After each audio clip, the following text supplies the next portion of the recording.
So a couple of months ago, I did this video right here on, managing your time effectively. And I introduced this quadrant, the 4 quadrants of time, as a mechanism, as a way of helping you kind of determine what you're doing, what you're spending time on, and where your time should be going, essentially. And if you haven't watched that video, by the way, you'll probably want to watch that first before you watch this one, because it'll give you like greater context of where I'm going in this video. But if you did watch it, then you already know kind of what we were talking about. And that video elicited quite a few responses from y'all. I can tell that it really resonated with you. And so what I wanted to do today is continue that conversation. I wanted to continue that conversation from the lens of like, okay, now that you know what you're spending your time on, let's talk about how you can get control of that time and take control of your day in a very practical sense. And so if that sounds like something you're interested in learning more about, then tap that like button and let's get into this, shall we? Hey there, welcome back to the channel. And if you are new around here, well, my name is Makeda, but peeps call me Mac, and I'm a leadership coach. And I actually work specifically with first-time team managers and helping them to become effective leaders. So like I mentioned at the beginning of this video, what I want to do today is talk about, helping you get your time back and get some control back in your life as it relates to your time, because it is very easy to get to the end of the quarter and wonder to yourself, where did the time go and what did I accomplish? And I just don't want you to feel that way, because that is a very discouraging place to be. And I don't want you to feel like that. So I'm going to put back in the corner here the 4 quadrants of time that I alluded to in at the beginning of this video, and of course the basis of what I used for my 4 quadrants of time video. And I want to put it here because I want to remind you kind of the foundation of what we're talking about. So I'm sure you'll remember, if you watched the video, that I talked about the fact that a lot of people actually spend their time in this like reactive zone, right? Constantly reacting to fires, constantly reacting to other people's issues, all the things. And that the goal should be for you to get yourself in the proactive zone, right? Where you are reducing the energy that you are spending in reaction zone, can't speak today, in the reactive zone, so that you can actually make traction. And so here's what I have learned to be the case when it comes to reducing your time in the reactive zone. It all boils down to your systems.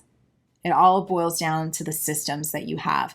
Now, a lot of times people, when they think of systems, okay, they usually think of like a tool, right? Like a computer system. But your systems can, yes, definitely be tools, but it's also your process, your methodology, your discipline. It's like the way that you do things. And so what I want to do today is kind of talk about a combination of both. I want to talk about tools, and I want to talk about your process or your system of how you do things. Okay, so let's start off with the process and system of how you do things, starting with the way that you typically respond when things come up. So one of the questions I really want you to ask yourself as it relates to your responses is like, how do you respond to an ask, a task, a deadline, a comment, whatever the case might be? Like, what is your default response? Because if your default response is to say yes with the same level of urgency to all these things, then it's no wonder why you're feeling strapped for time. You know what I mean? I want you to think about it this way. Your time, my friend, is a very valuable commodity. It's one of those things that we all get equal amounts of, and the way that we use it determines the results that we get. Some people choose to squander that value, otherwise known as time, by saying yes to all the things. And there are other people that choose to hone in on what's important and filter out the rest. So of course, now the question is like, how do you do that? So for you as a manager, the way that you do that is by honing in, getting total clarity around what is expected of you, what is expected of your team, and how it impacts the organization. When you have complete and total clarity around those things, it makes saying no to a lot of other things a lot easier. I'm gonna tell you that for sure.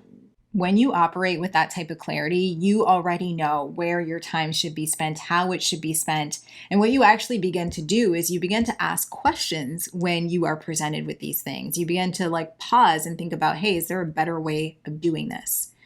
Show me a manager that is stuck in the reactive zone and you're showing me a manager that doesn't really understand what they're supposed to be focused on.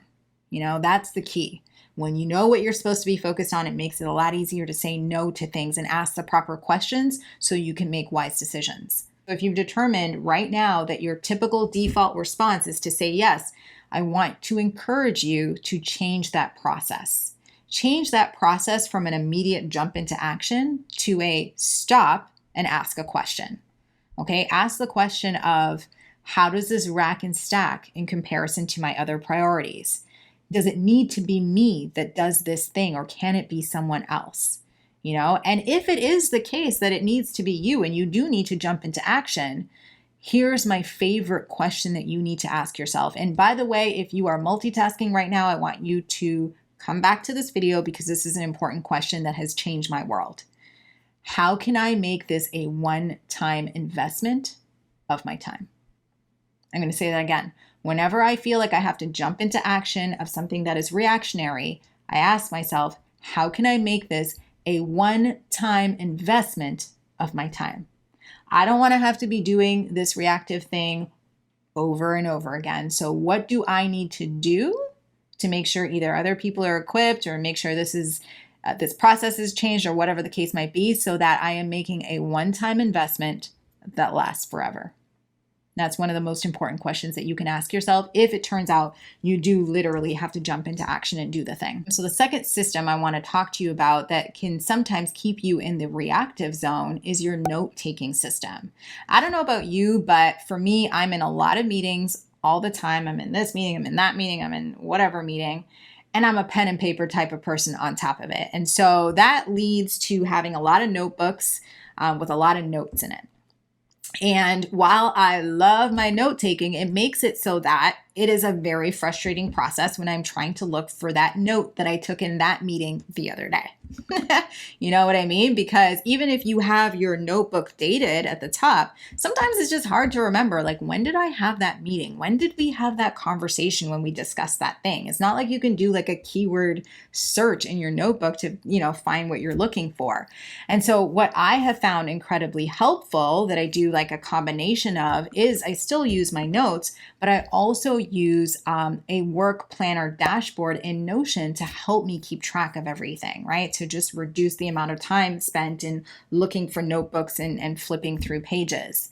And so this Notion work planner dashboard that I want to introduce you to is kind of like a mini like CRM database. I know that a lot of people like refer to it as like their second brain, which I can kind of understand why that's the case, but it has worked wonders for me. And I want to walk you through how I've used it like in my business.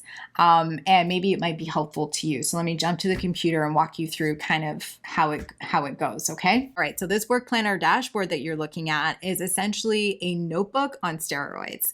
And the reason why I say that is because of the fact that it's all in one. So I want you to think about it this way. If you were to have separate notebooks for different things, so maybe you have a notebook for your one-on-ones, you have a notebook for your projects, you have a notebook for your to-dos and department-wide meetings. Let's say you have separate notebooks and that's how you've been keeping track of everything. I want you to think of this work planner dashboard as everything coming together in one in a really streamlined way where you're easily able to access everything. Okay, that's essentially what it is. In fact, that's what this navigation section here on the left is for, is basically saying, this is your weekly schedule notebook. This is your project notebook. This is your team meeting notebook. This is your one-on-one meeting notebook. Kind of catch my drift, but it's all in one and it's really easy to click through. And because it's digital, you can just do a quick Control F to find exactly the keyword thing that you're looking for. And that's one of the things that I struggle with a lot when it comes to like manually writing things down. So the way that I typically use it is like at the beginning of the week, I'll write down what the top priorities are for the week. So I'll put it right here so that it's like front and center. I'll also like usually also add in a little quote. That's why it's here, because I'm just that type of person. I like to have like an intention for the week. So I always have like a quote that I really want to like mull over for the week. So I put that there. And then of course, like I said, I add in my weekly priorities. So what are the core objectives that I want to make sure that I accomplish for the week? Usually I have anywhere between 3 and 5 things. And then what I'll do based on that weekly priorities is I'll chunk it down into my schedule for the week. So what you just saw me do was click on the weekly schedule tab, and then I'll just like literally schedule it out for the week. And the way that you do that, right, you just hit like the new tab right here. And let's say it was, I don't know, I'm just going to put something like action item 1 from priority number 1. Right?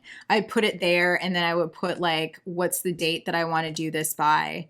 And when I'm complete, then I just click the complete button right there, or the complete checkbox. So that's essentially what this is. It's just a weekly like tracking system for all your to-dos, right? And so you would have to like update this essentially every week. Okay. And the same thing goes for like your projects, your team meetings. A lot of these things actually already have templates within it. So let me kind of explain what I mean to you. So as you can see here, as soon as I clicked new, it opened up this like mini like page, I guess it's called.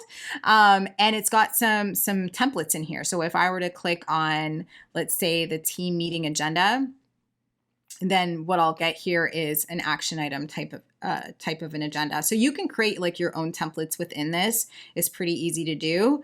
But yeah, that's essentially it. Like, and then everything that you, sorry, that's what I should have said. Everything that you add that is dated will actually filter down into your master calendar. So whether or not you're inputting like an email, or whether or not you're inputting a weekly to-do, whatever the case might be, as long as you put a date to it, it'll actually filter down into your main calendar hub down here. So that's why these things showed up. It's because I put it in as an action item or as a dated event, essentially. You'll see here on the right-hand side, right, it says today's meeting. So that means that basically anything that you date as a meeting will actually show up in the queue here for you every single day. And so it's just so that it becomes just like top of mind for you, so you know what meetings that you need to be in. So yeah, this was just like a very high level overview of the tool that I use that I found very helpful in helping me to reduce the amount of time that I spend on just like searching for crap, you know, searching for this notebook, searching for this sticky note, or whatever the case might be. I know that everything's in here, so I can do like a quick search to figure out like, oh, what did I say in this meeting, or what did we agree on? What were the action items that we agreed on in this meeting? And so I found it incredibly helpful, and that's why I wanted to introduce it to you today. So if you are someone that's looking for a brand new system or a brand new way of like keeping track of all the things that you got going on, then this might be the very thing that you need. You know, Notion for me has been a complete game changer. I used to use Trello in the past, but I found over the past, let's see, I've been using Notion for maybe 2.5 years now. And I found it to be, like I said, a complete game changer for me. And I absolutely love it. Just because I found like, although I like Trello, don't get me wrong, I found that it's limiting in what it can do. And Notion is all in one. And so I found it, like I said, to be absolutely amazing. And so if this is a template or a dashboard that might make your life easier, then you can definitely grab yours by using the link in the description box below. So the third system I want to talk to y'all about is automation. Because let's be real, there's probably a lot of things that you are manually doing that you could automate to reduce some of the time that you're spending just in busy work. Let me give you an example of what I mean and how it's played out for reals on my team. So my team was like client facing, right? And we were constantly like responding to like client inquiries and all that kind of jazz. And people were spending hours doing this, and it got to a point where we did a time audit and we're like, dang, this is taking up a lot of time, A, and B, people aren't even getting like a consistent type of response because we're doing it from scratch every single time. And so we decided to automate it, right? We took some time, we blocked out some time, and we figured out like what were the common kind of inquiries that we were getting, or kind of emails that we were getting. And we figured out a way to respond to these in an automated way. So we created some kind of templates and then uploaded them into the Microsoft Outlook like signature. And it would go out based on the email subject line that we received, right? And that reduced, I remember when one of the supervisors did the audit of the time, I think it saved us about an hour and a half a week, which sounds like not that much, but that's an hour and a half spread across like an entire department of 25 people. That's a big deal. So I want you to think about that. Like, think about what are the things that you're doing manually that you could actually possibly automate if you just took some time to, like I said, get creative and think about it. Spend some time at the end of the week, look over all the things that you've done, and just put a giant A beside whatever those things are that you believe that you can automate, and then set aside the time to actually get that done and get it out of the way, and just reduce your workload when it comes to things that you do not need to be doing. The fourth system I really want you to think about doing is batching. You know, batching is essentially just doing the same sort of task for a set period of time. That's essentially all it is. And the reason why I think this system is really important is because our brains are funny, right? When we switch back and forth from one activity to a next, we actually lose juice, we lose focus, and then we lose traction. And so what I would like to, suggest that you do is come up with a system for batching your tasks that are similar together so that you're not constantly like switching things up, So let me give you an example. If you have, you've got your team and you're engaged in one-on-ones, try and batch all your one-on-ones on a certain day, right? So between a certain time. So let's say it's like from 10 till 12, you do all your one-on-ones on Thursday from 10 till 12 p.m., right? That's what I mean by batching. You do similar tasks for a set period of time in, one day or whatever, and you knock it all out so that you're completely focused on what you're doing. I think that batching is just it's so important, and I don't think enough people do it. I don't think people realize how much more efficient and effective you are when you do that. And how much you actually reduce like fires happening, because when I've done a couple of work audits with people, and when they're like constantly switching back and forth, they don't even realize like the small mistakes that they're making in the switch. Which they will later on have to fix. So try and implement the system of batching into your schedule, because I promise you it'll make a world of a difference. And in next week's video, I'll talk a little bit more about this, about specifically how you can do this. So you'll definitely want to stay tuned about how you can do this in a very efficient way. All right. So that's pretty much it for me, my friend. I hope that you found this video to be enjoyable and valuable to you. And if you did, please do give it a thumbs up, as it helps for, the algorithm spreading it across YouTube and, surfacing it to other people who, just like you, who can benefit from the content. So definitely do give it a thumbs up if you enjoyed it. Thank you so much for being with me here today. I hope you have a fantastic rest of your week, And do not forget to keep smiling. I'll see you in the next one.